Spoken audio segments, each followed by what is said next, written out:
A billionaire ignored thousands of messages every single day, but one text sent at 2:13 in the morning made him miss the most important flight of his life. Rain streaked across the massive glass windows of the private terminal outside Seattle as Alexander Hayes stood beside his jet, listening to two executives argue about numbers that sounded bigger than most countries' economies. The deal waiting for him in London would put his company on every financial headline in America by sunrise. Billion-dollar acquisitions didn't wait for anyone, not even men like Alexander. Especially not men like him.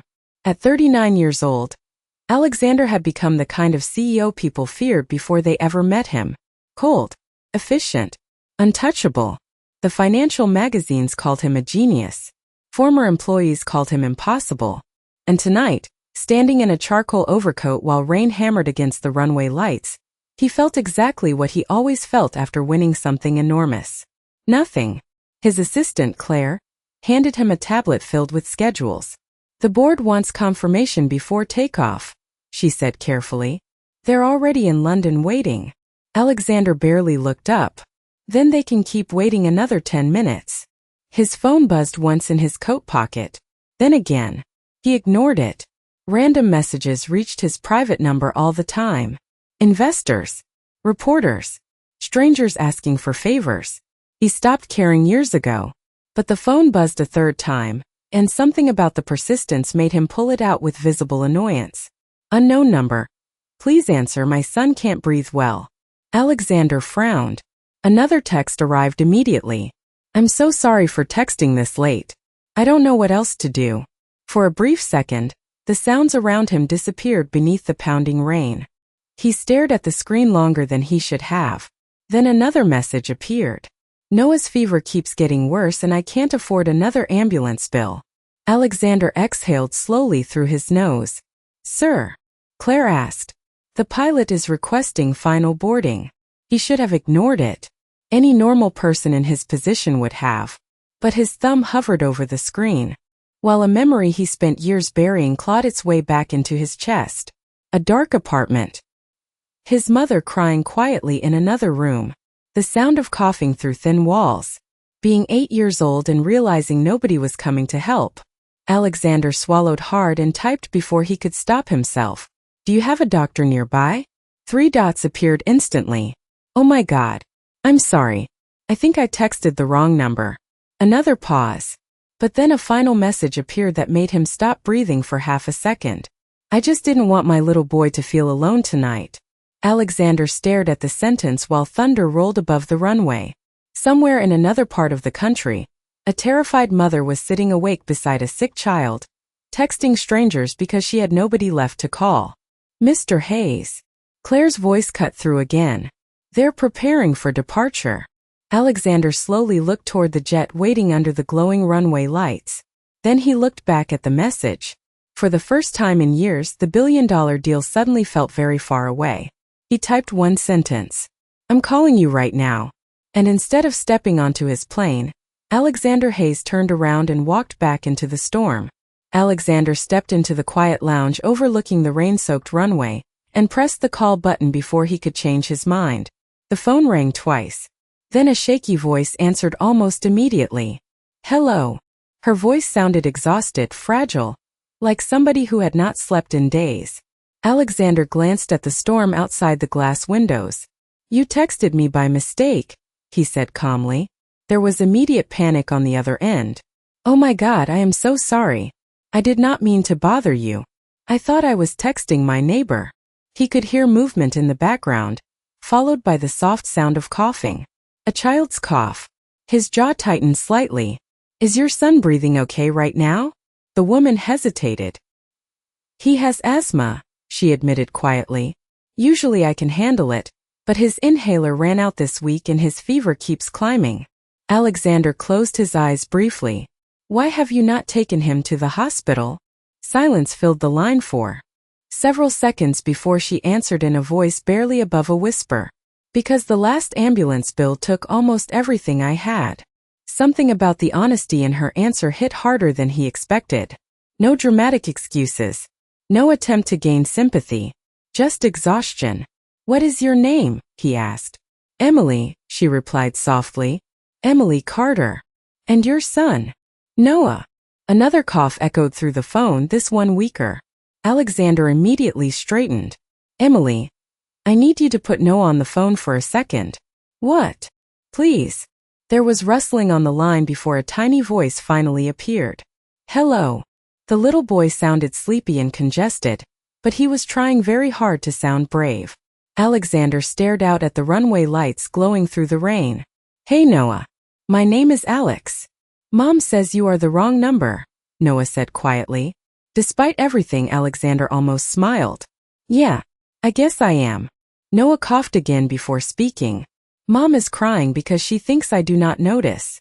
Alexander felt something twist painfully in his chest. He had spent years inside boardrooms full of billion-dollar negotiations without feeling a single thing. But hearing that small voice trying to protect his mother cracked something open inside him. Your mom loves you very much, Alexander said carefully. I know, Noah answered. That is why I pretend I am not scared. Alexander looked down at the marble floor beneath him while silence settled between them. Somewhere behind him, the pilot entered the lounge. Sir, we have delayed takeoff as long as possible. Alexander did not respond. His attention stayed on the tiny voice still breathing softly through the phone. Noah, he asked gently, what is your favorite thing in the world? The little boy answered instantly. Airplanes. Alexander blinked once. Really? Yeah, Noah said weakly. Mom says someday we will fly somewhere warm near the ocean.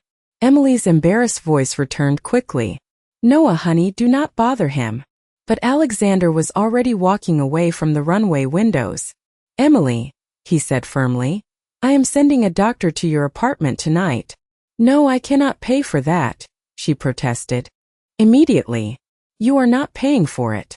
I cannot accept charity from a stranger. Alexander stopped near the dark hallway leading away from the terminal. Maybe tonight, he said quietly. I do not want to be a stranger. By 3:30 in the morning, Alexander Hayes was still awake in his penthouse overlooking downtown Seattle, staring at the city lights while rain slid slowly down the enormous windows. The London deal had moved forward without him. His board members had called 6 times. Investors had flooded his phone with questions. Claire had finally stopped trying to convince him to get on another flight after realizing something had shifted in him that even he did not fully understand. Across the marble kitchen island sat a tablet displaying information his security team had quietly gathered within the last hour. Emily Carter, 32 years old, single mother, 2 part-time jobs, no child support, past due rent notices, medical debt. Alexander scrolled silently through the reports while a strange heaviness settled in his chest. He had spent most of his adult life studying numbers because numbers were easier than people. Numbers behaved logically. People did not. Yet somehow this exhausted woman and her little boy had managed to stay inside his thoughts all night. A notification appeared on his screen. Noah Carter had been treated by the doctor Alexander sent and was now stable. Fever reduced. Breathing improved. Alexander exhaled slowly, not realizing until that moment how tense he had been. He walked toward the massive windows overlooking the sleeping city below. Thousands of glowing lights stretched into the darkness, but his penthouse still felt painfully empty. It always did. There had been a time when he believed success would silence the loneliness. Bigger companies, bigger houses, bigger headlines. But every achievement only made the silence louder when he came home at night. His phone suddenly vibrated again. This time it was a text from Emily. I do not know how to thank you. Noah is finally asleep. Alexander stared at the message longer than necessary before typing back. How is his breathing? A reply came almost instantly. Much better. The doctor said we caught it in time. Another pause. Then a second message appeared.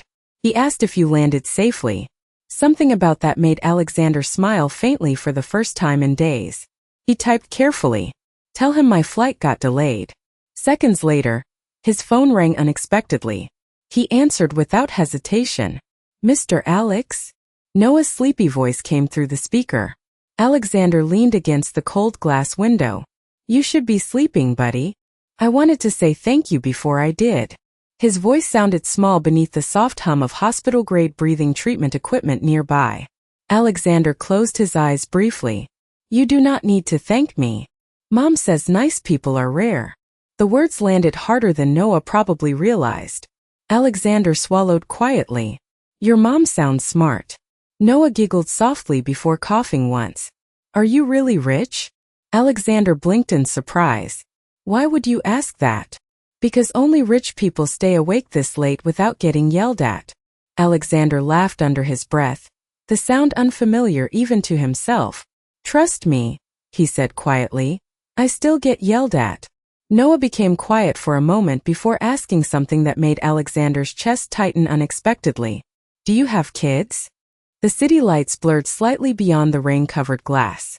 Alexander looked out over the skyline, remembering birthdays he missed for meetings that no longer mattered, relationships he ruined because work always came first, and years spent building an empire nobody waited for him inside.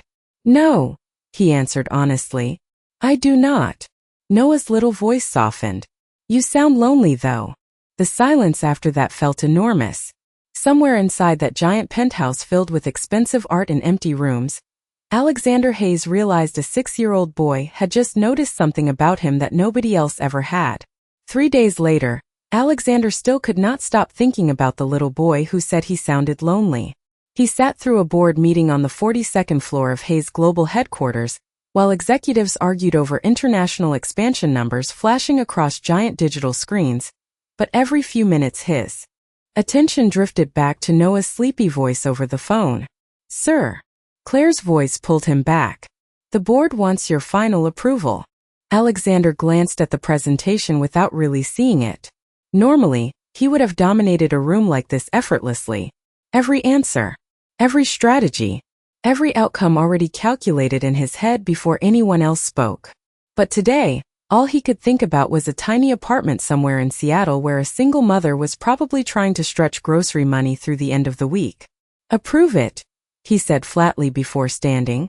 Several executives exchanged confused looks. That is all for today. One board member frowned immediately. Alexander, the London investors are requesting an in-person meeting after you missed the flight. Then schedule another one. You never reschedule. Alexander grabbed his coat calmly. People change. The room fell silent as he walked out. Even Claire looked stunned following behind him. Inside the private elevator, she carefully adjusted the tablet in her hands. Sir, she said cautiously, you have canceled or postponed 11 meetings this week. I am aware. And now you are asking me to clear your afternoon completely. Alexander stared at the descending floor numbers. I need an address. Claire blinked. An address. Emily Carter's. Her eyes widened slightly. Sir, with respect, this is becoming personal. Alexander remained quiet for several seconds before answering honestly. That is exactly the problem. 40 minutes later, a sleek black SUV pulled into a worn apartment complex on the edge of the city where cracked sidewalks and faded buildings stood beneath gray winter skies. Alexander stepped out slowly, taking in the rusted stair rails, flickering hallway lights, and tiny balconies crowded with old furniture and children's bicycles. He had spent years inside luxury hotels and penthouses so polished they barely looked lived in. This place was the opposite. Real. Tired. Human. Upstairs, Emily opened her apartment door holding a laundry basket against her hip, and the moment she saw him, she froze completely. Her blonde hair was tied up messily, and she wore an oversized sweatshirt with flour near the sleeves like she had been baking or cooking. For a second, neither of them spoke. You are real, she finally whispered. Alexander almost smiled. That is usually how meetings work. Emily looked immediately embarrassed. Sorry, I thought maybe you were joking about visiting. Before he could answer, tiny footsteps thundered across the apartment. Mom, who is it? Noah appeared around the corner wearing dinosaur pajamas, then stopped dead the second he recognized Alexander. His entire face lit up brighter than the city skyline outside Alexander's office windows. Mr. Alex. Noah ran straight toward him without hesitation. Alexander instinctively caught the little boy in his arms, surprised by how natural it felt. Noah wrapped both arms around his neck excitedly. You really came. Something warm and unfamiliar settled heavily in Alexander's chest. Emily stood frozen near the doorway, watching the scene unfold with visible emotion in her eyes. Alexander slowly glanced around the small apartment behind them. The furniture was old. The kitchen counters were crowded. Bills sat stacked beside a tiny coffee maker. But despite the struggles written into every corner, the apartment carried something his $10 million penthouse never had. Warmth. Real warmth. Noah leaned close and whispered with complete seriousness, "I told Mom you were nice." Alexander looked at the little boy holding on to him like he had known him forever and quietly replied, "I am starting to think you might be right." For the next 2 weeks, something impossible happened to Alexander Hayes. He started looking forward to the end of his workdays. Every evening after leaving Hayes Global headquarters, his driver no longer headed toward the glass tower penthouse waiting above downtown Seattle. Instead, the black SUV quietly pulled into Emily's neighborhood, where Noah would already be standing at the apartment window searching for him like clockwork. And every single time Alexander stepped out of the vehicle, Noah reacted like Christmas morning had arrived early. "Mr. Alex is here," the little boy shouted one rainy evening while racing toward the door. In mismatched socks, Alexander barely had time to knock before Noah launched himself into his arms. Somewhere behind them, Emily tried unsuccessfully to hide her smile while stirring soup on the stove. "You are spoiling him," she warned gently. "I think he was already spoiled," Alexander replied calmly while Noah laughed against his shoulder. The apartment had started feeling strangely familiar to him now. The scent of homemade food. The sound of cartoons playing softly in the background. Noah's toy airplanes scattered across the worn carpet. Emily apologizing every time the lights flickered because the building wiring was old. It was messy and cramped and imperfect. Alexander loved every second of it. One night, while helping Noah build a toy airplane at the kitchen table, Alexander noticed Emily staring quietly at them from across the room. "What?" he asked softly. Emily looked down quickly. "Nothing." That was definitely something. She hesitated before finally speaking. "I just have not seen Noah laugh this much in a long time." The words settled heavily between them. Noah looked up innocently. "Because Mr. Alex actually listens when I talk." Alexander felt his chest tighten unexpectedly. Nobody had ever accused him of being a good listener before, especially not children. But somehow with Noah it felt effortless. As the days passed, headlines about Alexander's strange behavior started spreading through the business world. Investors noticed he was canceling dinners, leaving meetings early, and ignoring networking events he once considered mandatory. Rumors exploded online after paparazzi photographers captured blurry photos of him exiting Emily's apartment building carrying grocery bags while Noah held his hand. Financial blogs immediately went wild. Billionaire CEO linked to mystery single mother. Hayes global leader disappears from elite social scene. Secret family scandal brewing? Claire placed a tablet full of headlines in front of Alexander during a meeting one afternoon. This is becoming a public relations issue. Alexander barely glanced at the articles. People will get bored eventually. You underestimate how obsessed the media is with you. That sounds like their problem. Claire lowered her voice carefully. The board disagrees. Right on cue, Alexander's phone buzzed with another message from a board member demanding an emergency meeting. He ignored it immediately. Then another notification appeared beneath it. A text from Noah. "Mom burned the grilled cheese again." Alexander stared at the message for half a second before laughing quietly under his breath in the middle of the conference room. Every executive at the table froze in confusion. One nervous employee nearly dropped his pen. Alexander Hayes never laughed during meetings. Ever. "Sir?" Claire asked carefully. Alexander stood calmly while slipping his phone back into his pocket. "Reschedule the rest of today. You have interviews with investors. Move them." "Where are you going?" Alexander grabbed his coat without hesitation. "To save dinner." 45 minutes later, he stood inside Emily's tiny kitchen making grilled cheese sandwiches while Noah sat on the counter swinging his legs happily. Emily watched from the doorway with folded arms and tired eyes that somehow looked softer around Alexander now. "You know," she said quietly, "normal billionaires usually buy yachts during midlife crises." Alexander glanced at Noah grinning beside him and answered without thinking, "This feels better than a yacht." And for the first time in years he meant something with his whole heart. The scandal exploded on a Tuesday morning. By 8 o'clock, every major business outlet in America had the same photographs plastered across their homepages. Alexander Hayes carrying grocery bags into a rundown apartment building. Alexander kneeling beside a little boy in dinosaur pajamas outside a pharmacy. Alexander laughing beside a blonde single mother, whose life looked nothing like the billionaire world he came from. Comment sections turned brutal instantly.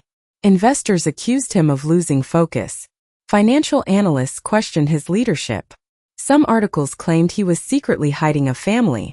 Others insisted a woman from a poor neighborhood was manipulating him for money. Inside Hayes' global headquarters, the atmosphere felt colder than usual. Employees fell silent when Alexander walked through the lobby. Board members avoided eye contact. Even the elevator ride to the executive floor carried tension thick enough to feel in the air. Claire met him outside the conference room with visible concern written across her face. "The board is furious," she warned quietly. One investor threatened to pull out completely. Alexander adjusted the cuff of his suit calmly. "Then let him." Claire stared at him in disbelief. "Alexander, your company stock dropped 6% overnight. It will recover." "That is not what they are afraid of." He paused near the conference room doors. "Then what are they afraid of?" Claire lowered her voice. "They are afraid you care about something more than this company now." For the first time in years, Alexander did not have an answer ready. Inside the boardroom, 12 executives sat waiting beneath harsh white lights and floor-to-ceiling windows overlooking Seattle. Giant screens displayed news headlines beside falling stock numbers. The chairman wasted no time. "This situation has become unacceptable." Alexander remained standing. "Which situation?" "The woman." The words instantly sharpened the room's tension. "Her name is Emily," Alexander replied flatly. Another executive leaned forward impatiently. "Alexander, with respect, you are risking billions of dollars because of emotional distractions." "I am not distracted." "You missed London. You canceled investor dinners. You have paparazzi following you into low-income neighborhoods." The chairman folded his hands together. "We need to know if this relationship is compromising your judgment." Alexander's expression hardened slightly. "My judgment built this company. And right now your judgment is damaging it." Before Alexander could respond, his phone vibrated against the conference table. Normally he would have ignored interruptions during meetings like this. Today he looked immediately. The message came from Emily. "Noah collapsed at school. We are heading to the hospital now." Every sound in the boardroom disappeared. Alexander stood instantly. "This meeting is over." The chairman's face darkened. "Sit down, Alexander. Know this. Company comes first." Alexander grabbed his coat without even looking back. "Not today." Voices erupted behind him as he strode toward the door. "If you walk out now, the board will force a vote. Do you understand what you are risking?" "Alexander." But he never slowed down. 40 minutes later, he rushed through hospital doors still wearing his tailored navy suit, while nurses moved quickly through crowded hallways beneath fluorescent lights. He spotted Emily sitting beside Noah's hospital bed with tears in her exhausted eyes. The second Noah saw him enter, the little boy's entire face brightened despite the oxygen tube beneath his nose. "Mr. Alex came," Noah whispered weakly. Alexander crossed the room immediately and took the child's small hand carefully in his own. Emily looked overwhelmed. "You did not have to leave work." Alexander stared at Noah lying in that hospital bed and answered quietly without hesitation. "Yes, I did." Then Noah looked up at him through tired eyes and softly asked the question that stopped Alexander's heart for a moment. "Are you staying?" Alexander squeezed his hand gently. "I am not going anywhere." The hospital room stayed quiet except for the soft rhythm of monitors and rain tapping gently against the windows overlooking downtown Seattle. Noah had finally fallen asleep after hours of breathing treatments, his tiny hand still wrapped loosely around Alexander's fingers like he was afraid he might disappear if he let go. Alexander sat beside the bed in rolled-up dress shirt sleeves while Emily rested silently in the chair across from him, exhaustion written into every inch of her face. Neither of them had slept much. Around midnight, Emily looked toward him carefully. "You should probably go home." Alexander never looked away from Noah. I am fine here. The media is already outside. Let them wait. Emily studied him quietly for several seconds. Why are you doing this? That question finally made him look up. She sat curled beneath the harsh hospital lights looking emotionally drained, her blonde hair falling loosely around tired eyes that had clearly spent years carrying too much alone. Because I care about him, Alexander answered honestly. Emily's expression softened slightly. You barely know us. He glanced back toward Noah sleeping peacefully for the first time all day. It does not feel that way. The room fell silent again until Noah suddenly stirred in his sleep. His small voice barely rose above a whisper. Dad! Both adults froze instantly. Emily's eyes widened with shock while Alexander stopped breathing for half a second. Noah remained asleep, completely unaware of the word he had just spoken. But somehow that single word changed the entire atmosphere in the room. Emily looked down quickly, visibly emotional. I am sorry, she whispered. He did not mean. It is okay. His voice came out quieter than expected. Emily shook her head slowly. No, it is not fair to you. Alexander stared at the sleeping child beside him. Fair. The word echoed strangely in his mind.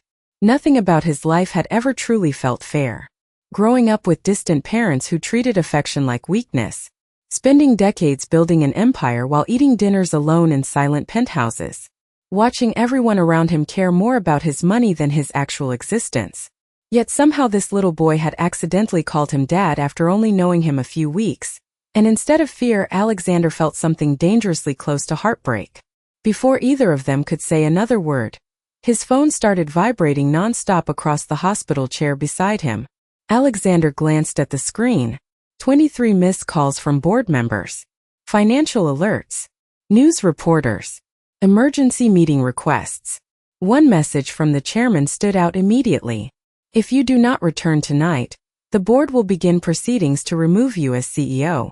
Emily noticed the tension in his expression immediately. What happened?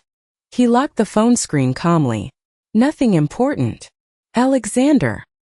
He exhaled slowly before finally admitting the truth. The board wants me back at headquarters. Emily sat up straighter. Then you should go. No. This is your company. Alexander looked directly at her. This is your son. The words hung heavily in the room. Emily's eyes instantly filled with tears she clearly did not want him to see. You cannot keep risking everything for us.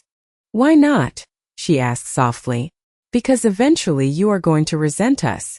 Alexander stood slowly and walked toward the rain-covered hospital window, staring at the city lights glowing beneath the storm outside. For years he had chosen work over everything else because it was easier than letting people matter. Easier than caring enough to lose them. But now, sitting beside a sick little boy who trusted him completely, he realized something terrifying.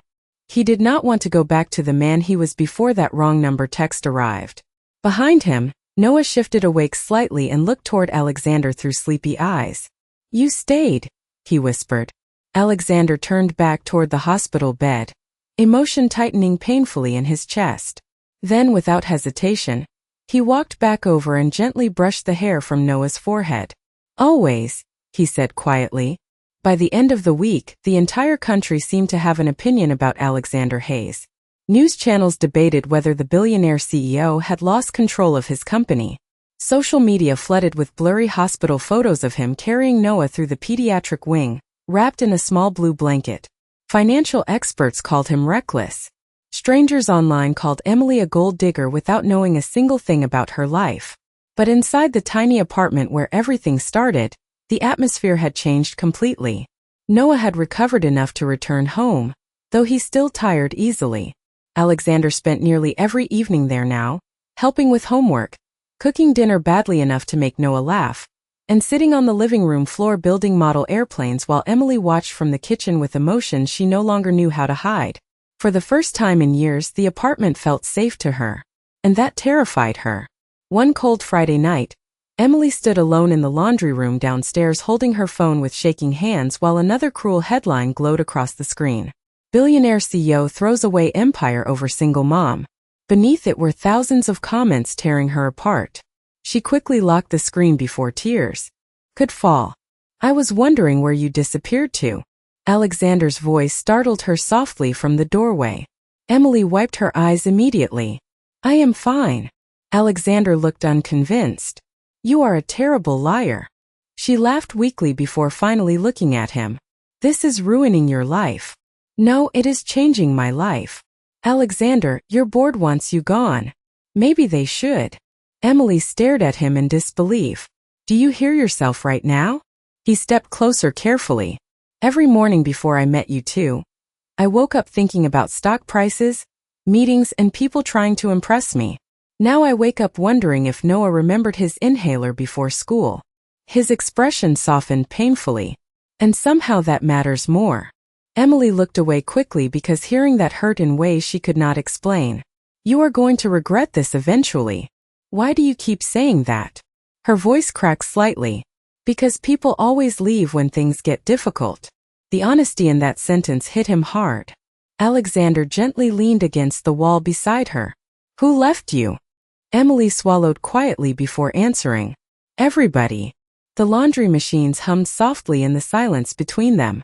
Finally, she whispered the truth she almost never spoke out loud. Before Noah was born, I had another baby. Alexander's chest tightened immediately. Emily stared down at the floor while forcing herself to continue. She only lived for 3 days. Her voice trembled now. After that, Noah became my entire world. Every fear. Every prayer. Every reason I keep going. Tears finally slipped down her cheeks despite her attempts to stop them. And now he loves you so much that I am scared of what happens if you disappear too. Alexander felt something inside him break completely. Without thinking, he reached for her hand gently. Emily, he said quietly, I am not them. She closed her eyes briefly, overwhelmed by how badly she wanted to believe him.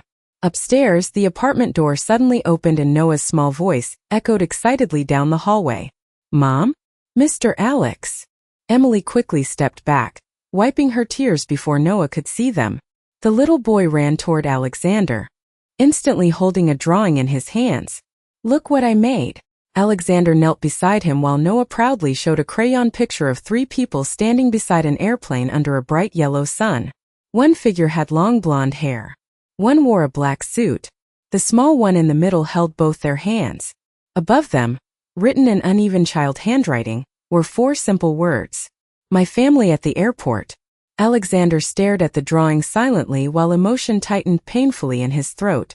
Then Noah looked up at him innocently and asked the question neither adult was prepared for. You are not leaving us, right? The question stayed in Alexander's mind long after Noah fell asleep that night clutching his toy airplane beside him. You are not leaving us, right? For years, Alexander Hayes had signed contracts worth billions of dollars without hesitation. But somehow promising a little boy he would stay felt bigger than every business decision he had ever made. The next morning, the storm finally broke over Seattle, cold rain washing against the giant glass windows of Hayes Global headquarters, while board members gathered for an emergency vote that could end Alexander's career as chief executive officer. Inside the conference room, television screens already displayed financial analysts predicting chaos. Some investors wanted him removed immediately. Others demanded he publicly distance himself from Emily and Noah to restore confidence in the company. Alexander listened quietly while executives argued around him, but for the first time in his adult life, he felt completely detached from the world that once consumed him. This company cannot survive emotional leadership, the chairman declared sharply. You have become distracted. Alexander calmly folded his hands together. No, he said quietly. I finally stopped being distracted. The room fell silent. One board member scoffed. You are throwing away your empire over a woman you barely know and a child that is not even yours. Alexander looked directly at him. That child became my family long before I understood what was happening. Another executive shook his head in disbelief. Family does not belong in business. Alexander almost smiled sadly at that. That is exactly why all of you look miserable. Several people shifted uncomfortably in their seats. The chairman leaned forward. Alexander, this is your final opportunity. End the relationship publicly, focus on the company, and we can contain the damage.